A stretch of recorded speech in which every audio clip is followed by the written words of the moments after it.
Hi everybody, TJ Mac Vintage Cards here, and today I'm going to show off a couple new pickups to my collection. But before I do that, I'm going to show this Sandy Koufax 1956 Topps. This card has not appeared on my channel before, and the reason why I'm showing this card today is it kind of leads into my first purchase. Sandy Koufax is regarded as probably, if not the best, one of the best left-handed pitchers of all time. He found success in his career, as many of us know, a little later, starting in 1961 when he won 18 games. And then from 62 until 66, he was just utterly dominant. Probably one of the greatest pitching stretches in baseball history. And then after the 66 season, he retired with arm trouble. And most know that story. But there was another pitcher that came up right around the time that Sandy Koufax did that actually had a better start to his career and looked to be one of the greatest left-handers of all time. This is a rookie card of Herb Score from the 1956 Topps set, and this is a recent pickup I made. And Herb was really one of those guys that many thought was going to end up in Cooperstown, and I'm going to get into that more in a couple minutes. But first, he was a dominating pitcher in high school. It was said that he pitched 6 no-hitters in his senior year. He was International League Player of the Year in 1954, striking out over 300 batters. Comes into the American League for first full season in 1955. He wins the Rookie of the Year with a 16-10 record, 2.85 ERA, strikes out 245 batters in 227 innings. And according to Wikipedia, I do look at other sources, but I couldn't find another source to confirm this.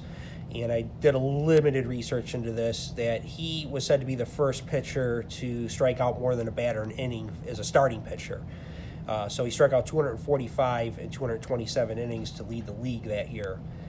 And he also threw 11 complete games and 2 shutouts. And Herb did not suffer from any type of sophomore jinx. In his next season at 23 years old, he tops 20 games for the first again in strikeouts with 263 in only 249 innings. And this was an era when batters, of course, did not strike out at the rate they do today. So what he is really doing is something that's quite eye-opening for that time. And as many know that know this era, it was in 1957 on May 7th that Score was hit in the face by a line drive off the bat of New York Yankees hitter Gil McDougall. It broke multiple bones in his face. Score recovered his vision, but he was never really the pitcher that he was before that. It was said that he changed his motion, started suffering from arm problems, and just never lived up to that great ability that he had at that time. And it was said by Bob Feller that Score would have probably been one of the greatest, if not the greatest, left-handed pitchers who ever lived. He had just as good a curveball as Sandy Koufax, who had really an incredible curveball and a better fastball. He threw close to 100 miles per hour. And Ted Williams, who knew a little bit about hitting, of course, said that Herb Score was the toughest left-hander he ever faced. And Mickey Mantle said Herb Score was also the toughest left-hander he faced. And Yogi Berra put him on his greatest all-time team. And it was also said that after the 1956 season that Boston Red Sox general manager Joe Cronin offered Cleveland general manager Hank Greenberg $1 million for Score, but Greenberg refused the offer. Imagine him in that rotation with Bob Lemon, Early Wynn, who were on the other side of 30 at that time, and also a very good pitcher in Mike Garcia. Those Indian teams would have been something special. So real happy to add this card. And just to prove my point about Score, on the back of this card here, there's a cartoon, and it says that on this part here, that experts believe that his terrific fastball will make him a baseball great.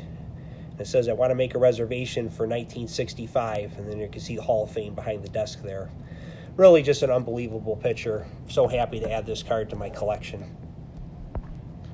Thought it would be cool to put these two side by side. Just imagine how much competitiveness would have existed between these two great left-handers going into the 1960s if Score would have not been hit and would have been able to realize the full talents that he had. Just something really, one of those great what-ifs in baseball history. But what I like about Score, too, is that, we've saw enough of him to know that he truly was going to be a great pitcher had he not had that unfortunate incident. Today I'm showing off these 3 cards here. This is a 1975 Topps Dan Fouts rookie, 72 Topps Charlie Joyner rookie, and the 81 Topps Kellen Winslow. and they were part of what was known as Air Coryell, which was an offensive scheme and philosophy developed by former San Diego Chargers coach Don Coryell. And this offensive philosophy has been called the Coryell offense, or the vertical offense. And with Dan Fouts at quarterback, the San Diego Chargers offense was among the greatest passing offenses in NFL history. The Chargers led the league in passing yards at NFL record 6 consecutive years from 1978 to 1983, and then again in 1985. And they also led the league in total yards in offense from 78 to 83 and 85. So this was really just a game-changing type offense that really changed the trajectory of the NFL and made it more of a passing league, obviously, for many years to come. And as part of Air Coryell, they had Dan Fouts, as I show here, and Charlie Joyner, and Kellen Winslow. All three of these guys are in the Pro Football Hall of Fame. And early on, they had a receiver, John Jefferson, that was part of it, but he was traded to the Green Bay Packers, and then really Air Coryell took off when they added this man right here, Wes Chandler, and this is his rookie card from the 1980 top set, and here he is with the New Orleans Saints. And this offense really was one that took place because of the rule changes in 1978, where defenders couldn't hit receivers down the field. And Coryell would run receivers and running backs in motion, making it very hard to hit them off the line. And he would also have Kellen Winslow as a tight end run passing routes, which was something you didn't see a lot of at that time. And really, one of my first earliest football memories was watching the 1982 playoff game between the Chargers and Steelers, when the Steelers were leading 28-17 in the fourth quarter, when Dan Fouts threw 2 touchdowns to Kellen Winslow, and they beat the Steelers 31-28. And that would have been right here, Terry Bradshaw's last playoff game as a quarterback. And just to get into a little bit of detail on these 4 players, Kellen Winslow, who's right here on the end, this is his 1981 Topps card. He was a 3-time All-Pro. He led the league in receptions in 1980 and 81.